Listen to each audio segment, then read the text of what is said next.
Hello everyone, this is Nitpicking Nerd, and I just watched the movie The Substance, and I really enjoyed it. I think it's probably the most fun I had watching a horror movie in recent memory, and not everyone will enjoy that kind of movie. I personally was always a fan of body horror movies and science fiction horror, Lovecraftian ideas of people merging together into monsters and all the weird artistic bizarre stuff. And the more bizarre it is, the better it is. And at some point of the movie it went so far, it went so over the top that it actually became comedy, but it's a good thing. I really enjoyed it. I actually laughed out loud in a lot of places, and I think it was deliberate. I don't think the movie was unintentional comedy. I think it was deliberate comedy, and so it was even better that way, I think.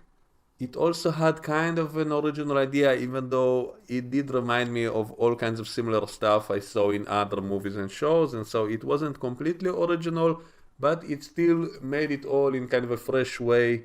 Now, it's hard to even explain what's going on in this movie without spoiling it because I think it's part of the fun of the movie that there's a little bit of mystery in the beginning that you don't exactly know what's going to happen early on, and so that's why I'm going to give a spoiler warning because I do think it's more fun to watch this movie not knowing anything at all, like I did, and that way you can enjoy the suspense and the mystery in the beginning of it, even though they kind of get to the point pretty quickly. So I'm giving a final spoiler warning if you want to watch this movie not knowing anything, which I recommend, or if not, then let's go on. So the basic idea of the movie is that someone developed some kind of drug that makes you give birth to kind of a newer and better and younger version of yourself, and your old body stays alive, unconscious, and you have to get a certain material from your old body to inject it into your new body every day, and every 7 days you have to return to your original body while the other body sleeps for a week. And so while you're in your new body, your old body must be hidden away somewhere, and if you mess it up, if you take more time than you should from the other body, then it also deteriorates the other body, the older body.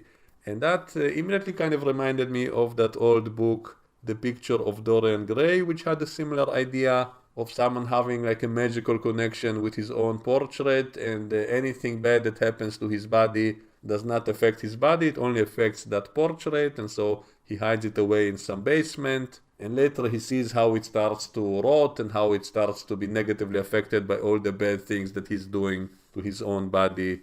So there's obviously a lot of similarities to that story in this movie, and the way the movie is filmed, the cinematography of it reminds me of some of Kubrick movies, such as The Shining, which had scenes of the camera going through long corridors in a beautiful and yet creepy kind of way, and so we have that. There's also a lot of similarities to the movie Requiem for a Dream, also with the whole idea of addiction, the way that the character is addicted to her new body, and yet it comes with a cost, and the whole idea of obsession and the whole idea of wanting to be on television at all cost, even if it ruins your health, and how someone can go insane from that kind of obsession and get addicted, and all those kinds of ideas were done really similarly.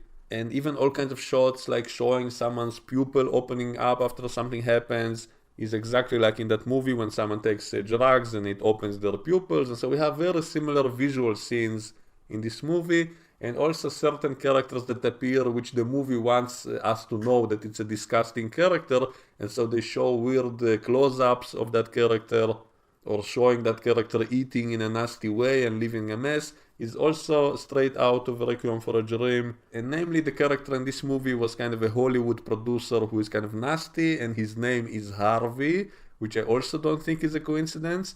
And the movie does seem to have all kinds of hints of agenda, like the almost all the male characters in this movie are all nasty, like all the people in this movie are all terrible people who only want to exploit and abuse women and stuff like that, and the main character is obviously living kind of a double life in two different bodies, and then she encounters the same people in each of the bodies, and we see how the different attitude is of those people, and yet she herself seems to be unaware of the hypocrisy and the nastiness of this character who she encountered as one body behaving in a certain way, and then in her beautiful new body they behave totally different, and yet she's loving it and not even thinking about, wait, doesn't that mean they're hypocrites? Doesn't that mean they're just exploiting me? Like, she doesn't even seem to realize that. So I guess that was a little bit disappointing. So it was strange how basically all the main characters in the movie are all kind of nasty and only seeking to exploit women and all of that. And so I guess we can say the movie is like a caricature or a parody of that kind of behavior in society.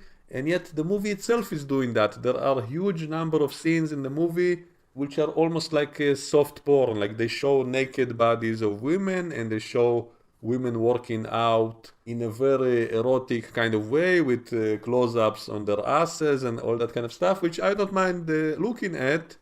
But if the movie's point is saying that it's bad to do that kind of thing, and yet the movie itself is doing that, that is kind of hypocritical on itself, I think. So that was a little bit strange, how the movie itself is doing the same things it's supposedly criticizing.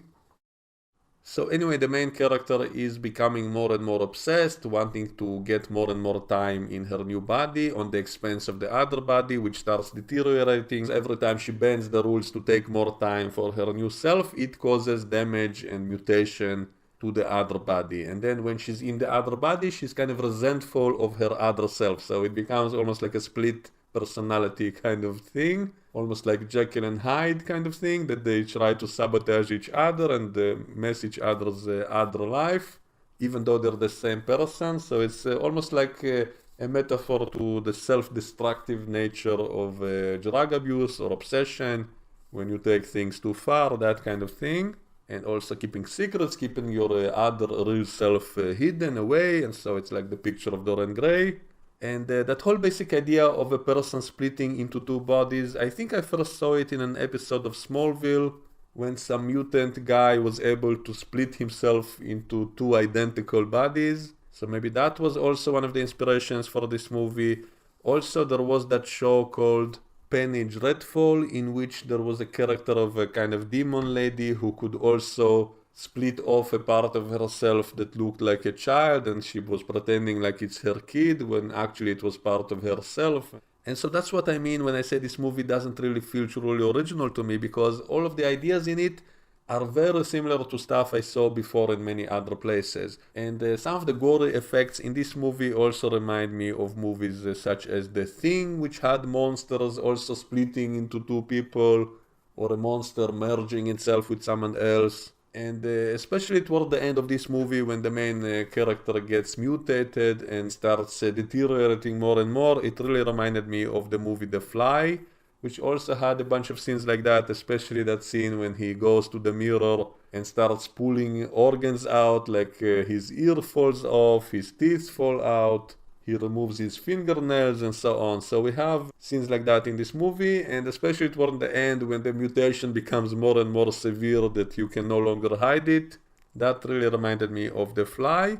And even movies such as The Elephant Man, which had scenes of, normal people looking at the Elephant Man and thinking he's a freak or a monster.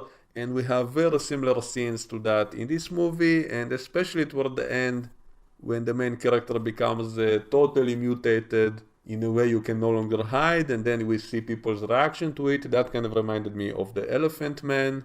After she gets mutated and people see her, she's telling them, it's still me, it's still Sue, and so that reminded me of that. And even movies such as Carrie, which had that scene of her going to the prom and thinking everything is going to be great, and then being so disappointed when she's laughed at and stuff like that, and then she goes nuts. And so we have so many similar scenes in the movie to other classic movies that it feels to me a little bit as if someone took all their favorite movies and put them into a blender, and then this came out. And so in some ways, I guess it annoys me a little bit that it's kind of too similar. It's kind of too obvious where the inspiration is from. When you copy someone's homework, you should at least change it a little bit so it's not so obvious, and yet this movie is so obviously taking inspiration from other things which were truly original when they came out. And so in some ways it annoys me, in other ways we can say maybe it's a deliberate homage, and so it's not trying to hide it. I think even the creator of the movie talked about the fact that it is indeed inspired from what types of movies, like the Cronenberg movies, like The Fly, or the Paul Verhoeven movies, which were always very bloody. And so I don't think they're even trying to hide it. So in some sense, I would have preferred not to notice it. Like if it was more subtle or if it was changed enough that it would feel more original and not so obviously so identical to all these previous movies I mentioned, then maybe it would not annoy me at all. And as I said, it's fine to take an idea that existed before, like the picture of Dorian Gray, and make a better version of it. I'm totally fine with it. But it should also add some more original things, original ideas. And so that's something that I think I will have to take a few points down for, because as much as I did enjoy the movie, I constantly was reminded of other movies as I'm watching it. But other than that, I actually think it was a very well done movie. It was very enjoyable. And even when the movie went way over the top and it was almost nonsensical because, it was totally unscientific, the things that were happening are not really science fiction, but more like fantasy or magic. And yet it was also the most entertaining when it did that because it literally made me laugh. It was so bizarre. It was so crazy that it actually made me laugh. And even when I was a kid, I remember I always liked the bizarre, crazy, artistic kind of stuff, even when it's bloody. Like if you do it in a very creative way, it's kind of interesting, it's kind of funny, it's kind of fascinating. And so when the movie went all out in a crazy way, I did find it hilarious. And so I think in some ways a horror movie works better when it is more realistic, when you can buy that what's happening can actually happen in real life, then it's much more horrifying. But I never really liked the realistic horror movies anyway, because that just makes me depressed. I much prefer the crazy, over-the-top, bizarre kind of thing, because it is actually more entertaining. And if it's funny, if it's comedic, then it's even better. So in some ways, I would classify this movie as a comedy because it literally made me laugh in many places and not really being horrified by it. And I think this movie could have worked as a more serious, kind of horrific, true horror kind of thing, but it would be so hard to buy into the basic concept of it anyway, which is so silly by its nature. So I do think it's better off to do what the movie did and just go all out crazy and totally bizarre, because the idea is bizarre anyway. So you might as well roll with it and make it even crazier, even if it means it becomes a comedy. So anyway, despite the things I mentioned of the movie not truly being original and ripping off other movies and other ideas, I still would say it's a good movie despite of it, because at least it was ripping off movies that I liked originally, and in some places, in some ways, it was even an improvement of the same ideas, and therefore it's kind of worth it. I cannot give it a perfect score, but I am giving it an 8 out of 10, simply based on my pure enjoyment of it, and even the comedy aspect and the visuals and the cinematography. All of that was so well done, and even some of the ideas that are stolen, at least they made them in an interesting, newer ways, and so the movie does feel fresh for the most part, and so I do recommend it. So that's all I have to say about it for now. Let me know what you think, and we can discuss it in the comments below, and I will see you all next time. Bye bye.